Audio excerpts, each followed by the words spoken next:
எல்லாத்துக்கும் good morning. கொஞ்சம் இன்றைக்கி லேட் ஆகிடுச்சு. Good afternoon. இன்றைக்கி சனிக்கிழமைனால நான் சாதம் வடிச்சிட்டேன், ரசம் வச்சுட்டேன்.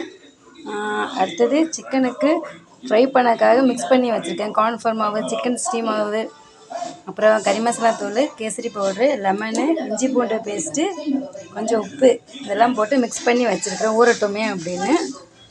அடுத்தது சரி மித்த வேலைங்களை பார்ப்போமே அப்படின்னு கொத்தமல்லி தழை ஒரு டப்பாவில். அடுத்தது இது கருவேப்பிலை, தெரியுதா அவங்களுக்கு? கருவேப்பிலை. இது புதினா, இது தேங்காய், இது பச்சை மிளகாய், இது பீன்ஸு, அதாவது பட்டாணி, பச்சை பட்டாணி. இதெல்லாம் ஒரு டப்பாவில் நம்ம ஸ்டோர் பண்ணி ஃப்ரிட்ஜில் வச்சுக்கிட்டோம்னா எடுக்கும்போது வாடாமலும் அழுகாமலும் இருக்கும், நல்லாவும் இருக்கும். நம்மளுக்கு ஒரு வாரத்துக்கு யூஸ் பண்ணுறதுக்கு நல்லாவும் இருக்கும். நீங்கள் இந்த மாதிரி ஒரு வாட்டி ட்ரை பண்ணி பாருங்கள். கொஞ்சம் காலையிலேருந்து வேலை பார்த்தா டயர்டாக இருக்குன்னு சொல்லி ஜூஸ் வாங்கி வச்சுருக்குறோம், குடிக்க போகிறோம். உங்களுக்கு வேணும்னா நீங்களும் வாங்க. எல்லாத்துக்கும் பாய். மறக்காமல் வீடியோ ஃபுல்லாக பாருங்கள், சப்ஸ்கிரைப் பண்ணுங்கள்.